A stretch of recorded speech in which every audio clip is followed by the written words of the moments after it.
Bismillahirrahmanirrahim. Assalamualaikum warahmatullahi wabarakatuh. Bismillah, alhamdulillah, wassalatu wassalamu ala rasulillah. Asyhadu an la ilaha illallah wahdahu la syarikalah wa asyhadu anna muhammadan abduhu wa rasuluh la nabiyya ba'dah. Allahumma sholli ala sayyidina Muhammadin wa ala alihi wa sahbihi wa mawalah. Amma ba'dah. Qala ta'ala fil Qur'anil azim. Bismillahirrahmanirrahim. Alladzina amanu wa hajaru wa jahadu fi sabilillahi bi amwalihim wa anfusihim a'dhamu darajatan indallah wa ulaika humul faizun. Shadaqallahul azim. Yang saya hormati keluarga besar Takmir Masjid Suciati Saliman, yang saya hormati mbak-mbak fatayat, hadirin hadirat yang saya cintai semuanya. Pertama dan yang istimewa, mari kita panjatkan puji syukur karena pada sore hari ini kita bisa bermuajahah di majelis yang sangat romantis. Semoga bisa membawa kita semua dalam keberkahan Gusti Allah dan senantiasa mendapat limpahan rahmat dan karunia-Nya, sehingga bisa nguri-nguri secara istiqomah majelis seperti pada sore hari ini, dan selanjutnya membawa hikmah kepada kita semua untuk mendapatkan berbagai informasi dan pengalaman untuk pengembangan kita ke depan. Salawat dan salam semoga tetap terlimpahkan kepada junjungan kita Nabiullah Muhammad sallallahu alaihi wasallam. Pada saat ini kita bisa menikmati kehidupan dunia yang sangat sejahtera lah gitu ya.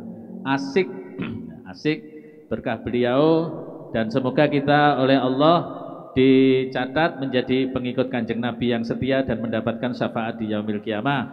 Amin ya rabbal alamin. Ibu-ibu muda yang saya hormati, ibu-ibu muda semua ya. Tuan apa muda? Jenengan kok nderek teng mriki, Bu?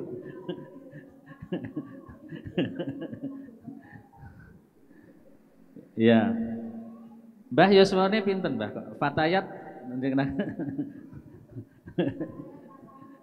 ya, fatayat rasa muslimat. Nggih. Ya, ini nanti materinya tentang fase perkembangan anak, nggih. Jadi sesuai dengan yang saya share, ini Mbak Ati kemarin ngabari saya, pesertanya siapa Mbak Ati? Oh, pesertanya Mahmud gitu. Siapa Mahmud itu? Mama muda. Tiwas aku seneng banget.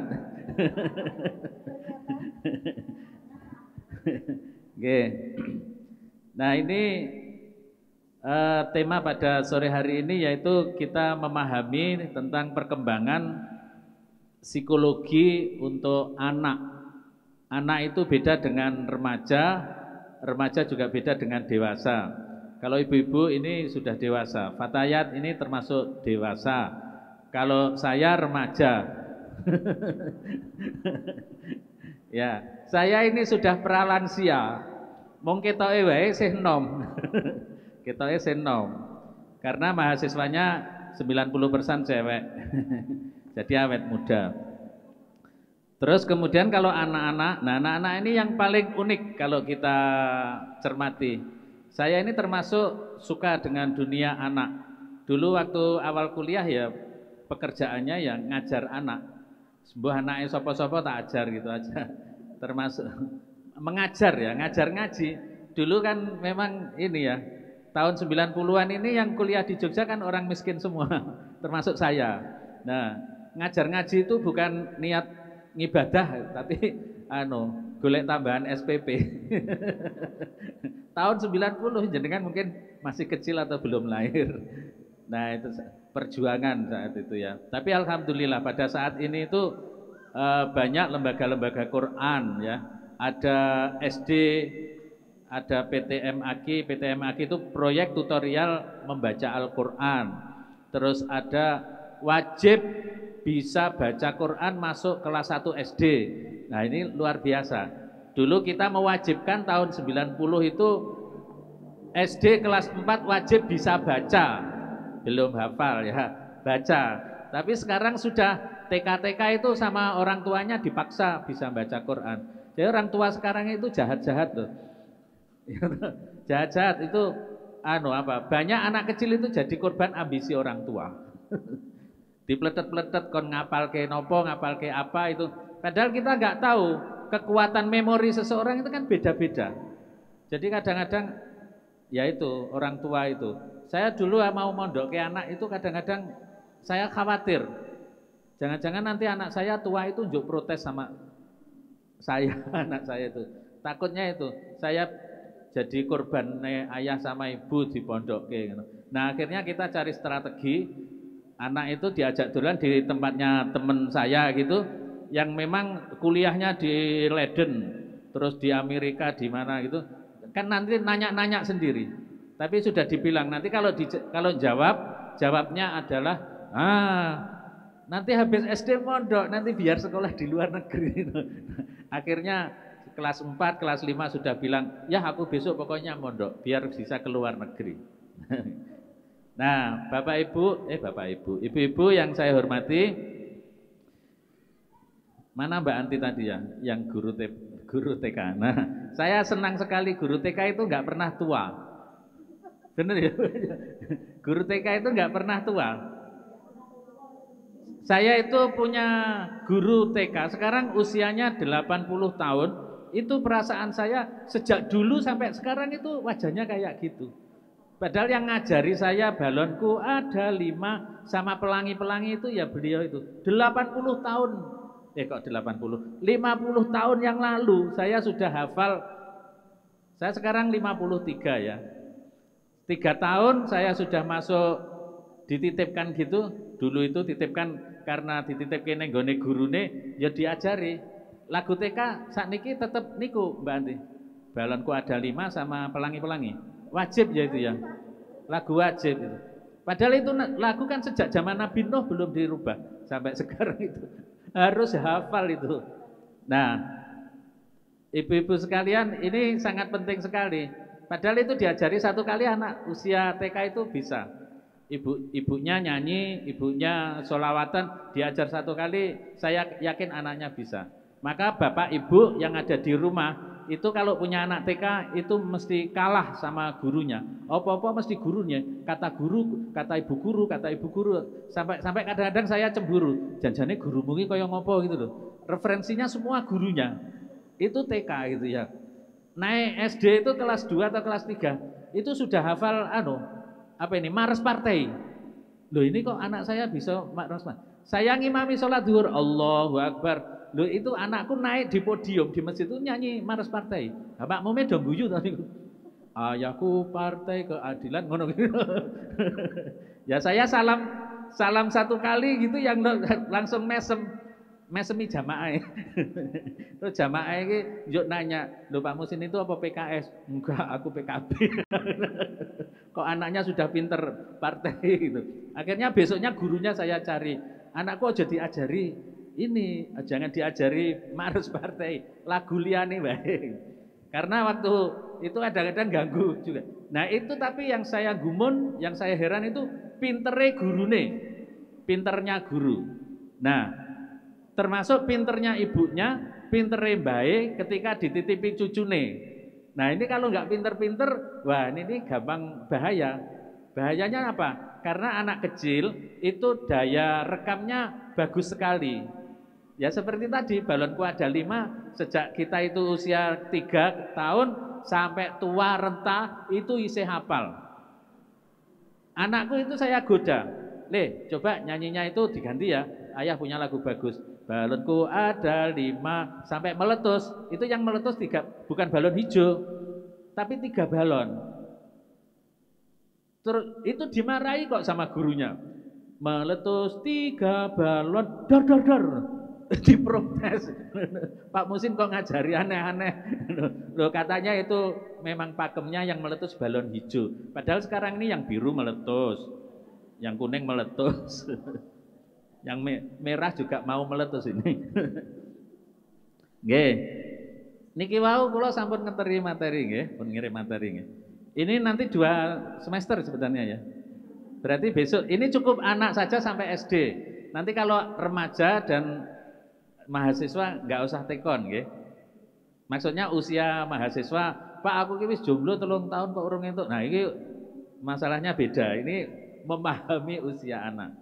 Nah, itu ada membaca dan menulis adalah perintah agama. Ini karena saya pegiat literasi, ibu-ibu ya, saya suka menulis gitu ya. Jadi acara kayak gini kadang-kadang saya tulis di Facebook itu 2 halaman. Itu hari ini di depan mama muda cerita tentang psikologi anak. Itu saya tulis. Setahun saya kumpulkan, dijilid jadi buku. Nah, saya ini punya filosofi Bapak Ibu, ini kan banyak yang muda. Sing sepuh-sepuh nggih boleh, mungkin dicatat nggih. Kalau enggak dicatat ya kan nyatet putune, Mbah. Karena itu ini Bu Sigit ini teman saya haji. Teman saya. Oh, kemarin dampingi haji. Ini besok saya mau umrah ikut ya, Bu ya. Agustus mau umrah ikut. Nggih. Nah, membaca menulis itu kenapa ini menjadi filosofi hidup saya. Saya sekarang ini sudah 23 buku saya tulis dan itu mengantarkan saya ke 14 negara dari menulis. Nah, yang lain-lain yang sudah banyak bukunya, itu nampaknya juga sudah kemana-mana gitu. Saya saja yang baru 20 lebih sedikit sudah diajak jalan-jalan. Nah, maka dari itu Bapak Ibu yang masih muda-muda, jangan lupa menulis. Kalau bingung menulis, nanti kontak saya saja. Pak Musin, saya kok ngeblank itu nulis kok mentok, nggak bisa ya gitu. Nah, itu kontak saja. Nah, nanti saya lihat kamu sedang punya masalah apa gitu. Aku itu sedang Pak, sama suami saya sedang ada masalah. Nah, itu aja ditulis, jangan nulis tentang anak dulu. Ya, nulis tentang masalahnya sama suami. Itu asik. Jadi istri saya pun juga saya bilangi, kalau kamu nesu sama saya, nggak usah ngomong, cukup ditulis saja. Nanti baru kalau sudah 30 halaman baru saya baca. Kalau lagi mulai pak gitu ya sudah, saya carikan pulpen sama kertas. Buat apa? Gue nulis apa? Nulis lah menesu. Nah, akhirnya nggak jadi nesu. Nah, ayat Al-Quran yang turun ke bumi pertama itu kan Iqra, Bu, bukan jilbab. Bukan jilbab loh, bukan sholat, bukan puasa, bukan zakat, tapi Iqra. Iqra itu membaca. Kalau ada anak kecil tadi kok pinter men ngejak salaman karo Pak Musin. Iku mesti sing ngajari ibune, dudu bapake itu. Mbok bapake iki pinter ngomong ki ora iso ngajar anak. Maka ibu itu hebat luar biasa. Yang minterkan anak itu ibu, bukan bapak. Pun bapaknya mbok sampai profesor iku lak kon ngopeni anak mesti stres.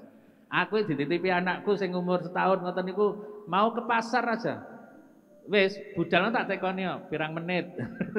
Karena apa? Karena saya stres kalau ngurusi anak kecil gitu. Anake dhewe gendong, nah yang bisa gendong, ngajari ngomong, dulang itu ibunya. Jadi ibu itu luar biasa. Yang bisa mencerdaskan otak bayi itu bukan bapak, tapi ibu. Ibu loh, saestu lho niku. Jadi kalau ibunya pinter, IP-nya 3, itu bisa nurun pada anaknya. Dulu saya mau nikah, nalika pacaran ya tak tekoni IP-ne piro, Dik. Yang pertama 2,5, enggak jadi saya. Akhirnya cari, berapa Dek IP-nya? 3,4. Wah, ini. Iya. Karena apa? Untuk memperbaiki keturunan. Ya. Jadi ibu-ibu menulis itu penting. Jenengan ingat Imam Al-Ghazali itu kan sudah 1000 tahun yang lalu meninggal. Tapi sekarang ini ada 37.000 pesantren yang ada di Indonesia. Itu rata-rata itu punya kitab, salah satunya adalah kitabnya Al-Ghazali. Kalau dibaca kitab, santrinya itu sebelum baca itu, sebelum ngaji kan mesti difatihai. Siapa yang dihadiahi Fatihah? Yaitu yang nulis kitab, yaitu Al-Ghazali. Bismillahirrahmanirrahim, ila hadrati bla bla bla bla bla, Imam Al-Ghazali Al-Fatihah, kan gitu.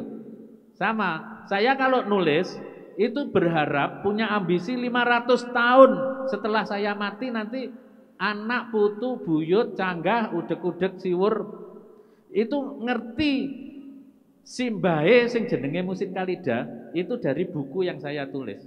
Iki sing nulis mbah kowe. Jadi nulis itu penting. Ibu-ibu itu setiap hari kan mesti nyambelke bapakne. Itu nggak usah repot menulis. Bahannya apa ya Mas yang tak tulis? Yang guru-guru mesti banyak bahannya. Tapi yang setiap hari masak itu, nah masak nanti yang ditulis tentang resep masak. Ibu-ibu jenengan tanya aja di Gramedia, di sosial agensi itu. Buku yang paling laris itu adalah resep masakan. Sama khutbah. Khutbah pendek-pendek itu loh, seperti menjelang hari Ramadan itu mesti banyak. Kok ke sana ya? Waktunya pendek. Nah, jadi kalau menulis, karena Iqra itu adalah perintah, terus ada ayat yang keempat itu alama bil qalam, itu adalah perintah untuk menulis. Jadi kolam itu pena. Nah, ayat 1 sama 4 itu adalah perintah kewajiban kita membaca dan menulis. Kalau fatayat itu tidak punya warisan tulisan periode sekarang ini, maka Anda semua diancam oleh Allah masuk neraka. Karena apa? Tidak menulis. Nah, karena menulis itu wajib. Ya toh, Mbak Ati ya. Kudu nulis sampai ora nulis engko dosa itu. Melanggar perintah pertama. Enggak nulis. Bu Sigit nulis ya. Nah, terus kemudian sepakat nggih, membaca menulis itu perintah agama. Mbak Anti juga ya, nulis tentang yang anak yang unik-unik aja. Tulis aja iki anak kok unik ya. Ana meja dipeneki, ana gurune dipeneki, terus ana semua dipeneki. Nah, ini unik. Enggak usah ngomong wong tuane. Wong tuane, sing penting ditulis iki unik. Terus nanti cara nanganinya seperti apa, itu ditulis saja. Main aja ke rumah saya. Guru TK se-Indonesia itu berapa puluh yang sudah menulis buku, saya yang yang dampingi itu. Di rumah banyak sekali buku-buku model-model guru TK itu. Rata-rata fatayat itu kan guru-guru TK, Bu. Ya. Oke. Nah, ini ada anak solih atau solihah. Setiap habis sholat, Bapak Ibu, Ibu-ibu itu mesti mau donga untuk anake. Biasanya dongane sing napa, Bu? Pokoknya banyak sekali doa itu. Robbi habli minas solihin, itu juga doa. Ya Allah, anakku moga-moga didadekne anak sing soleh atau solihah. Robbi habli min ladunka dzurriatan thayyibah atau solihin solihat. Itu supaya anak kita menjadi anak yang solih, yang cowok, yang cewek solihah. Nah, cewek yang solih atau solihah itu menurut saya itu adalah anak sing pinter tur bener. Kalau pinter itu otaknya cerdas, ning yen bener itu atine apik. Nah, dua inilah kewajiban kita semua bagi ibu-ibu yang paling disukai oleh anak-anak. Ini yang paling penting. Jadi yang diajarkan di sekolah itu supaya otaknya menjadi cerdas. Neng kalau sore diajak ke masjid, ini supaya hatinya yang cerdas. Pinter tur bener. Kalau pinter itu di otak, kalau bener itu di hati. Jadi mbok nakalo kaya ngopo tapi kok di masjid, anak-anak kecil itu aku seneng bae. Kalau ada guru TPA itu marah sama anak kecil yang menek di podium, menek di kursi, aku yang jadi marah sama gurunya. Biarin aja. Loh, anak itu kadang-kadang usia 3 tahun itu menek di podium itu apa yang dikatakan? Coblos nomor 1, coblos nomor 2. Loh, itu sing nesu sapa? Gurune. Yang gak ngono wong tua-tua sing sudah gak seneng sama anak-anak kecil itu. Nah, yang saya suka itu. Karena apa? Besok kalau ada lomba pidato, nah bocah iki kudu ditunjuk. Karena apa? Sudah menguasai podium, tinggal melatih saja. Loh, begini-begini itu sulit loh, anak itu begini. Hidup gitu, terus tangannya begini. Allahu Akbar, tangannya begini gitu. Sulit loh, coba ibu-ibu aja cerita pada anaknya, tangannya begini. tadi ada ular gede banget, nggak lucu, nggak disuka sama anak, tapi harus dramatisasi, ta? Nah, dramatisasi itu kalau gede itu ya tangannya begini. Kalau bilang, wah gede banget kok begini. Ini ngerusak imajinasi anak, gitu ya. Wong gede kok cuma segini. Kalau gede ya segini. Nah, itu biasanya itu dilatih sejak kecil supaya anak kita itu jadi cerdas. Makanya kalau anak itu banyak bertanya, itu kadang-kadang si bae sing nesu. Barang-barang ditekokke sampai si bae nggak iso jawab. Terus bae nesu, "Iki panggah tekon wae." Ada guru juga di sekolah itu, anak muridnya nanya, itu malah diseneni. Murid SD itu nanya terus. Sampai gurunya ya sebel itu. Nggak ngajar-ngajar wong jawab pertanyaan anak itu. Loh, padahal yang pinter itu adalah anak yang cerdas, itu adalah anak yang bertanya terus. Jadi gurunya nggak usah nesu, tetap berbahagia saja. Kalau perlu anaknya digendong, tekon terus. Aku janjane kadang-kadang ya sebel.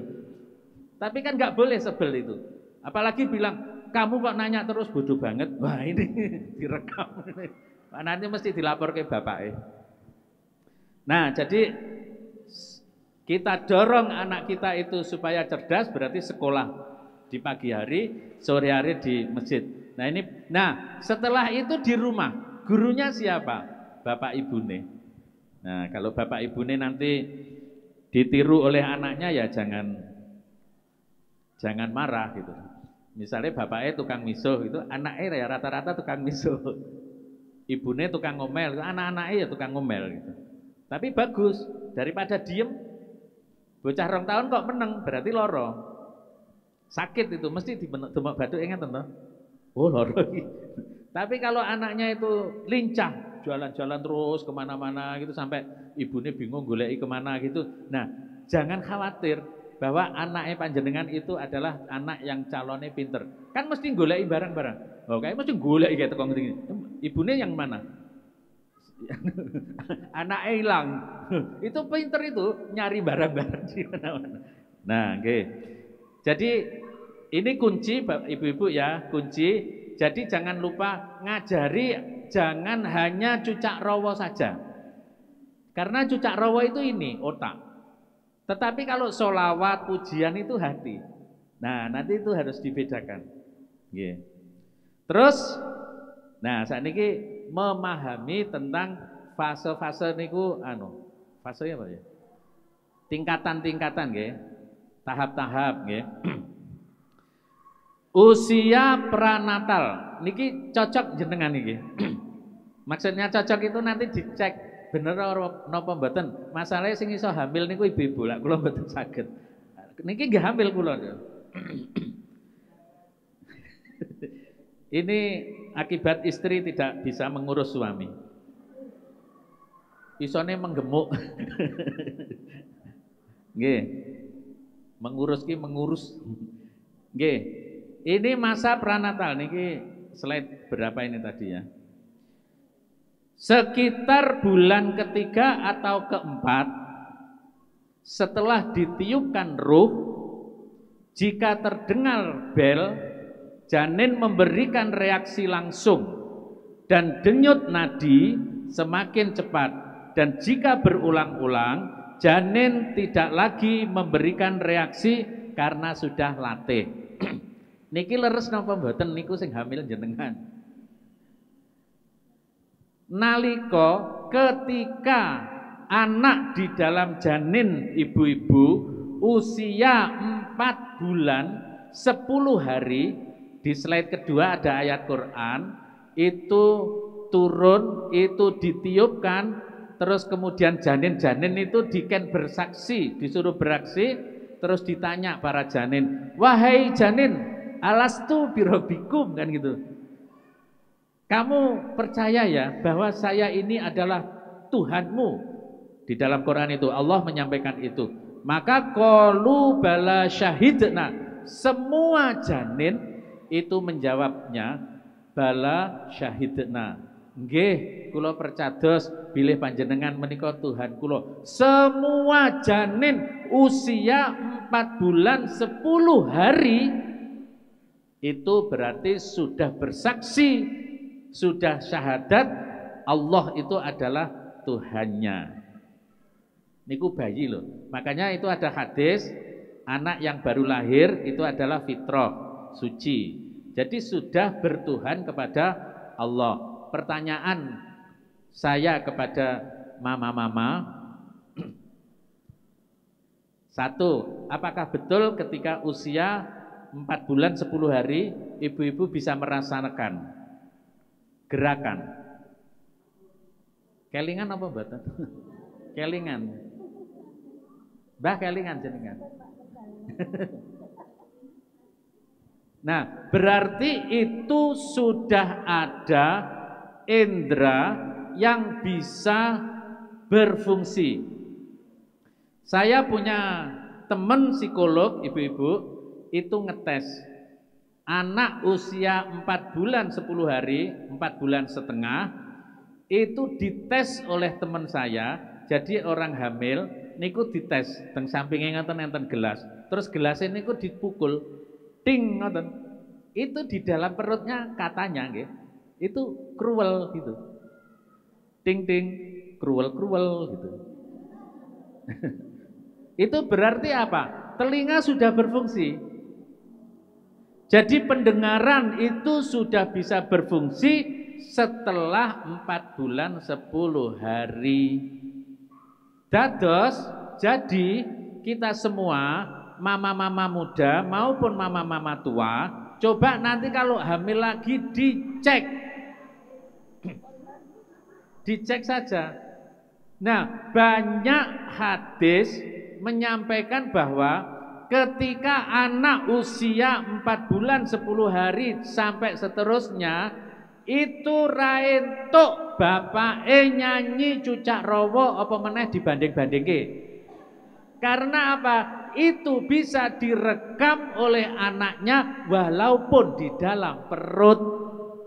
Karena apa? Karena sudah ada yang bisa berfungsi. Makanya ibu-ibu itu kalau hamil raentuk bilang lelo ledung, ndak entuk mbok sholawat bae. Karena apa? Dirungokke anake ning jero. Tenan lho niki. Ini ada Qur'annya. Jadi ada yang sudah berfungsi yaitu merekam. Jadi telinga itu kuat sekali dan itu sudah bisa berfungsi ketika anak kita itu masih dalam kandungan. Jadi ibu-ibu sing hamil itu kudu ngati-ngati, bapake bareng ngati-ngati. Mungkin ibu-ibu pernah lihat di video di TikTok aja, jangan nanti dilihat aja. Ada anak usia 2 tahun itu ternyata sudah hafal Quran 30 juz. Itu di Iran atau di mana ya? Pernah dengar ya Bu ya? Atau pernah lihat? Nah, itu yang saya gumuni itu bukan anaknya, tapi saya cari cerita ibunya. Janjane ibune kaya ngopo tak goleki di internet itu saya cari-cari ibunya ketika hamil apa yang dilakukan. Ternyata yang dilakukan adalah di dapur itu ada murotal, di rumah ada murotal, di jalan itu selalu nyetel murotal dan itu didekatkan perut supaya yang direkam dalam memori anak itu bukan cucak rowo tetapi murotal itu. Nah ini karena ibunya itu memahami ini. Jadi ibu-ibu nanti kalau ada orang hamil atau mbak-mbak yang nanti hamil itu kita harus hati-hati. Ini adalah fase psikologi pranatal sebelum lahir. Jadi anak kita itu sudah bisa kita didik. Sampun toh Bu? Sampun, sudah bisa kita ajar.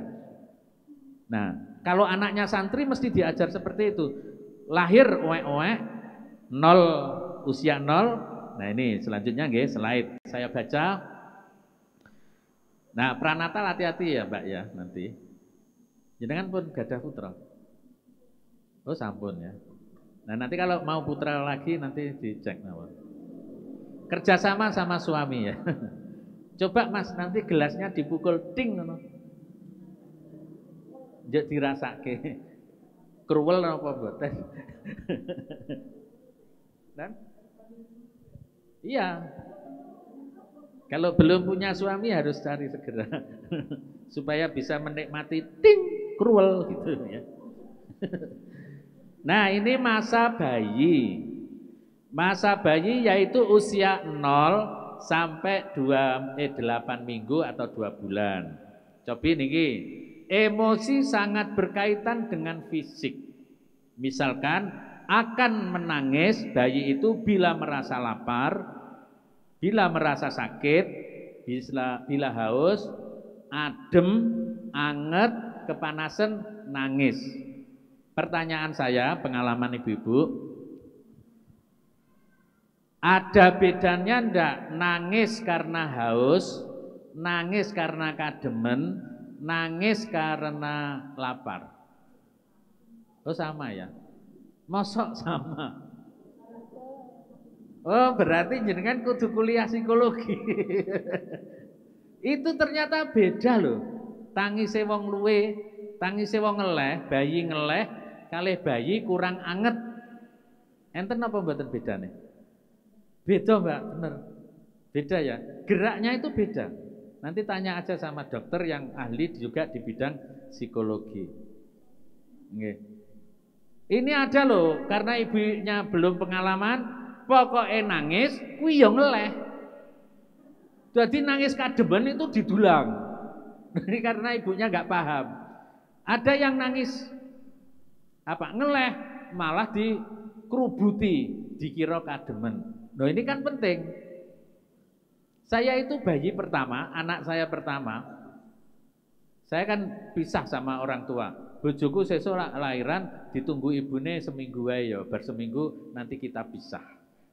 Akhirnya bojo kula nangis ra ngerti anake, wis dikrukupi, nangis, ditulang nangis, disusoni nangis, terus kabeh gak ngerti iki dikapake. Apa meneh aku ibune wae gak paham. Bapake nangis, ibune nangis, jur-juran karo anake. Donge bapake karo ibune nangis, bayine meneng. Oh, berarti bapak ibune kok nangis. Ya karena nggak paham. Akhirnya ya moco, ini anak nangisnya ini nangis seperti apa? Nangisnya sambil gerak atau sambil diem badannya itu dipahami. Supaya kita tahu tangisnya ngeleh, tangisnya ngelak, tangisnya kademen, tangisnya kepanasan. Niki penting napa mboten nggih? Oh penting ya. Penting lho Mbah niki Mbah nggih. Mbah Kakung tasih sugeng Mbah. Alhamdulillah. Nggih, mengke lak gadah putu. Nggih. Nah, ini yang 8 minggu sampai 1 tahun. Ini tadi usianya jenengan pinten Bu putranya? 9 bulan meh setahun. Niki pinten sing niki? Nggih. 6 tahun. 6 tahun meh SD nggih. Nanti kita lihat bareng-bareng nggih. Sama tanda dengan psikologi ini. Ini yang 1 tahun, 8 bulan, 8 minggu sampai 1 tahun. Psikis anak mulai berkembang, senang senyum bila melihat orang yang dikenal, nangis jika diajak orang yang tidak dikenal. Nggih napa mboten niki? Nggih. Oh nggih. Misalnya ada anak ibune teko, dengar suaranya saja itu sudah senyum ketawa, mama gitu. Oh kok mama ya. Senyum ya. Lho kula wingi jagong bayi niki seminggu yang lalu. Hari Minggu kemarin jagong bayi usianya 5 bulan tak pangku niku nangis. Bagi orang saya yang tidak paham bayi, iki kok bayine kok tak gendong nangis ya. Padahal sing gendong ibune kok meneng. Lho bedane apa iki? Oh, ternyata bedanya itu bau. Bau keringete ibune karo keringete tamune iki beda. Lho bayine iki wis paham lho 5 bulan. Terus kemudian ibunya yang liling sama bapaknya yang liling itu ya gelem guyu. Nek kok sing liling aku kok enggak gelem. Lho padahal kula ya belajar usia ini loh. Anak usia 5 bulan, 6 bulan, 8 bulan itu seneng di itu seneng banget. Tapi yang baba saya kok malah nangis. Lho lak bapake kok malah enggak. Oh, berarti anaknya ngerti toh niku. Nah, kadang-kadang kayak gitu tidak dipahami oleh orang yang ngopeni bayi. Nah, anak usia segitu itu bapaknya kon ngopeni nggih bingung loh. Sebelum setahun niku. Bingung banget, Bu, stres tenan. Pemene jenengan pamit neng pasar, tak tinggal ya 1 jam ngono. Waduh, iki kok piye? Lah nangis ngoten niku lho, bapaknya mesti stres. Aduh piye iki, aduh piye ya itu. Udah aduh. Nah, itu loh hebatnya ibu gitu. Nah, nanti gue protes sama suaminya ya, Bu ya. Orang kelingan lah bayi, nanti coba iki diwaca iki kaya ngene iki lho, sulitnya memelihara bayi gitu. Nah, nggih. Pun jam pinten iki?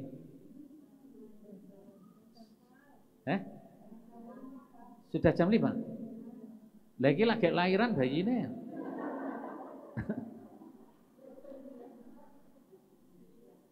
Diringkes nggih. Aku mau wis janji aku sampai jam 5 Mbak Ati. Usia 1 sampai 3 tahun. Coba niki, pada usia ini anak mulai mengungkapkan perasaan dengan bahasa mama. Nah, berarti mama itu tuh paham. Papa gitu. Nah, mamam. Nah, berarti jangan dikasih minum, dia mau mam. Dengan bahasa lesan maupun bahasa tubuh. Kalau anaknya wis ngene iki berarti gatel gini. Ini biasanya sing latih sinten? Pilek. Aku mesti kalau ono bocah cilik ngono. Iki sing ngajari mesti ibune. Dia tahu bahwa ibune ketika goreng-goreng itu sering gini. Nah, gini, ditlirik anaknya. Oh, begini. Yuk anaknya pilek diterokke. Gitu. Nah, itu bahasa, nggih. Perasaan anak masih labil, mudah berubah, sebentar menangis, sebentar ketawa. Nangis digodho Kang Mase, diwehi langsung meneng. Karena apa? Emosinya belum stabil. Coba jenengan kalau nangis nangis kaya ngono, itu 3 jam itu ndak sembuh. Wis to arepe dililing kaya ngopo mawon, lak fatayat nangis itu aduh sulit tambahnya, tombone sulit. Wis apa pokoknya apa sing terus terang ngono iki gak gelem. Beda sama anak. Nangis tinggi-tingginya menangis, dikasih mainan itu langsung senyum-senyum, ketawa-ketawa gitu ya. Coba fatayat kayak gitu, tapi langsung digawa ning Sarjito. Bar nangis njuk guyu ayo terus neng Gracia dokter. Nah, terus kemudian namun tidak bertahan lama, mudah tersulut emosi. Coba mainan anak, niku motornya dijaluk ngoten. Langsung nangis itu. Nangis. Lah yang rebut itu rumangsa ya wekne. Rumangsa wekne dudu wekne dhek direbut ngoten mawon niku. Coba Mbak direbut ngono. Engko lak mesti nangis itu. Tak sing rebut ibune ya ora. Nah, dia emosinya bisa berubah dengan cepat. Itu namanya anak usia di bawah 3 tahun. Selanjutnya, masa kanak-kanak. Nah, niki yang asik nggih. Usia 3 sampai 6 tahun. Nah, usia dia ini. Masa ideal untuk mempelajari keterampilan. Coba lihat aja itu. Jenengan anaknya nanti yang kecil itu sudah mulai 3 tahun, nanti mesti sering rebutan sama yang gede. Rebutan itu. Tapi itu dibiarin aja. Malah jangan dibikinkan kamar satu-satu. Udah kamu di kamar sini, kamu di sana. Itu menciptakan individualis. Tapi kalau rebutan itu biarin aja sampai gelut, sampai nangis itu biarin aja. Yang penting nanti setelah itu dibagi. Kamu ini, kamu ini. Nah, ini melatih anak untuk menyelesaikan persoalan, tetapi juga selalu akrab dengan sedulurnya. Sekarang itu enggak. Anak-anak kita usia SD itu sudah dibikinkan kamar satu-satu, terus enggak boleh ganggu kakaknya di sana. Sudah disediani TV, HP di dalam kamar, opo kebutuhannya komputer, udah kita malah enggak tahu di dalam itu nonton apa enggak tahu. Enggak boleh ganggu kakaknya. Enggak apa-apa itu saling mengganggu kakak beradik itu. Karena apa? Itu nanti akan melatih bagaimana menyelesaikan solusi dan lain-lain itu. Kalau enggak nanti individualis, sampai gede itu sama dulurnya enggak kenal. Karo tunggale dhewe itu adiknya sakit ya biarin urusan dia. Nah, ini sudah dilatih sama orang tuanya, itu individualis sejak kecil, sejak SD. Nah, senang mengulang-ulang. Ini guru TK. Kalau ngajar diulang-ulang terus, diulang 7 kali, itu mesti sudah bisa anak itu. Nah, ini kesempatan bagi kita, Bapak Ibu, Ibu-ibu, ketika anak usia sekitar 6 tahun, 3 sampai 6 tahun, itu kita ngajar apa saja pada anak, maka anak itu bisa. Pinter menangkap itu. Ini saya bocori Bapak Ibu, kita semua anak-anak ini itu diberi, termasuk kita semua waktu kecil, itu diberi rezeki berupa sel saraf otak, niki jumlahnya 200 miliar sel saraf otak. Ini kalau tidak kita manfaatkan, mumpung kesempatan usia 6 tahun, niku pinter-pinterin rekam. Watuke ibune wae itu direkam sama anaknya, engko watuke anake kuwi padha karo ibune. Wahinge ibune, wahinge bapake akan direkam oleh anaknya. Wahing ngono, wahing ngono. Lah kuwi mesti diterok anake. Gitu. Anake wahinge ya ngono kuwi, ana wahing. Hingnya itu ada. Daripada alhamdulillah kayak gitu. Karena apa? Ya usia seperti itu adalah usia suka meniru. Children see, children do. Jadi anak itu akan melakukan apa yang dilihat dari orang dewasa. Kok melaku kali nendang-nendang sikile, tapi mesti diterok ke anaknya sesuk. Nah, bersifat pemberani tanpa ada rasa takut. Nggih ta niki wau, luayon rene terus kayak muenek do. Nah, kayak do muenek nang udak-udak sambil jugir-jugir. Dia ndak takut. Wong itu ada truk aja dicegat toh. Lho ada truk itu loh, dicegat malah nang tengah dalan ngene ngono. Dia nggak mikir yang ketabrak truk itu lorong, nggak mikir. Nah, itu kesempatan bagi kita semua ketika usia 3 sampai 6 tahun, ini adalah usia belajar. Mudah dan cepat untuk menerima pelajaran, tubuh masih lentur. Mboten luntur niku lentur kleru. Lentur. Jadi kalau ada anak usia segitu kok sampai retak ininya apa tulangnya itu gampang nambani. Beda kali kita semua, kalau retak itu aduh lama, nanti digip itu lama, pulihnya lama karena tulangnya sudah tua. Nggih.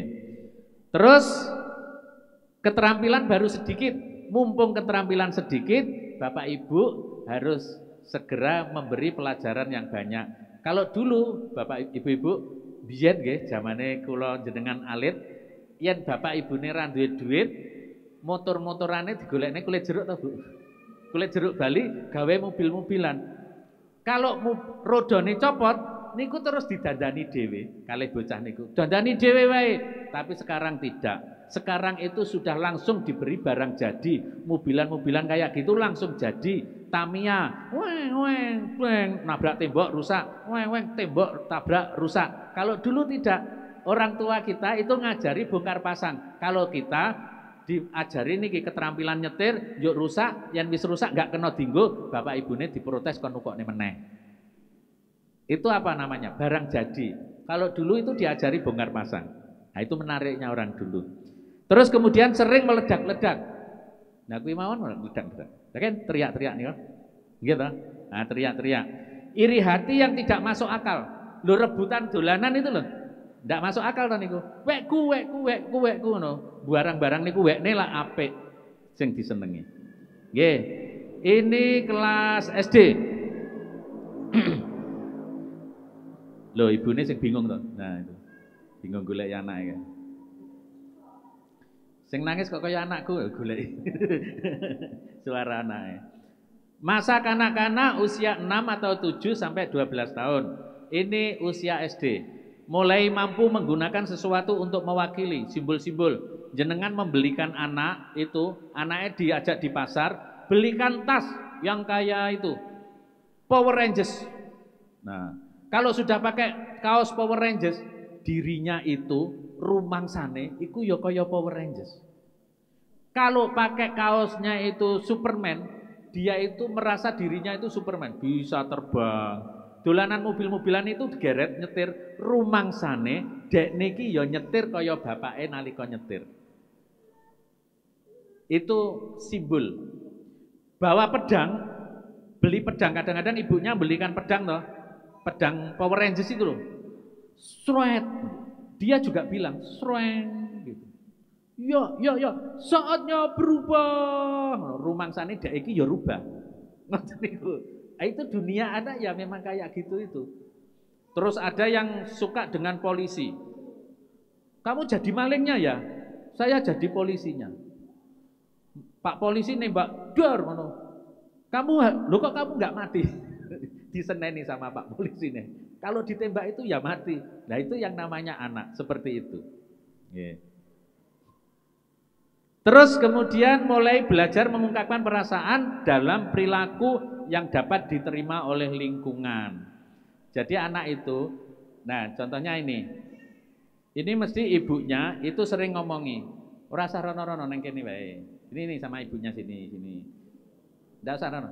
Nah ini ibu yang pisah sama anaknya itu, anaknya diberi kebebasan, wis main kono, sing penting neng lingkungan masjid. Aja neng dalan nduk. Kayak gitu. Nah, dia paham. Kalau main, ibunya juga sudah tidak khawatir karena dia paham. Loh akhirnya dibisi itu, dulan kono kayak akhirnya dulan kayak. Padahal wis kan mau wong liyane kancane do main nang kono kok nang kene wae. Kadang-kadang ibune jiwit. Nang kene wae. Nah, sesuk mesti dikelingi zaman sesuk lak tua aku mbiyen dijiwit karo ibuku. Nggih. Ya itu masuknya bagus, tapi kadang-kadang niku direkam sama anaknya. Nah itu mulai sosialisasi sama lingkungan. Nah ini sudah kenal kok. Padahal baru ketemu satu kali, anak-anak ini sudah kenal semua. Pada main malah girit-giritan. Padahal baru ketemu satu kali. Itulah yang namanya anak. Tapi lah wong tua itu loh, arep kenalan ngono dadak tatapan mata dulu, terus WA-an dulu, ambek ketemu kaya ngono-ngono kuwi. Nggih. Terus kemudian ini, masa ini merupakan masa yang relatif tenang sampai mulainya masa puber. Nah pubernya besok ya Bu ya. Ini yang paling sulit ditangani masa puber. Diomongi mlebu kamar dikunci pintune gitu. Ora gelem mangan. Titenono aku ora mangan 3 dina ngono. Karepe nyinta perhatian sama ibunya, engko kan terus dilus-elus. Ibune padha wae kono ora mangan karep-karepmu wong weteng-wetengmu dhewe. Ya. Nggih, sampun nggih. Ada pertanyaan? Tidak ada, terima kasih. Dalam? Oh, ada pertanyaan. Nggih, ini singkat banget ya. Jadi ada yang fasenya itu kelas 1, kelas 2, kelas 3 sampai kelas 6. Karena waktunya sangat mepet sekali, hanya 30 menit, Ibu-ibu. Monggo ini gambaran umum saja. Kita harus hati-hati dengan anak-anak usia SD ke bawah. Kita harus hati-hati karena itu kekuatan merekam anak-anak itu geganya lebih besar daripada kita. Kalau kita itu kula niki kon ngapalke mahasiswa jeneng-jenenge terus wajah-wajahe niku berat sekali Bu kula ngapalne. Apa meneh cowok-cowok. Cewek-cewek kula rada gampang ngapal apa meneh sing ayu-ayu niku gampang ngapal. Tapi lak sing jenenge cowok-cowok aduh gitu. Nah, sing gampang kula hafalin niku sing rada kemaki, terus ngeyelan, nah niku hafal. Pinter, ngoten niku gampang dihafal. Yen enggak itu sulit. Nah, itu otak kita, memori niku daya rekam. Kalau beli napa niku data, niku biasanya ditanya berapa giga, ngoten nggih. Nah, itulah kekuatan memori kita. Oke. Yang mau nanya siapa?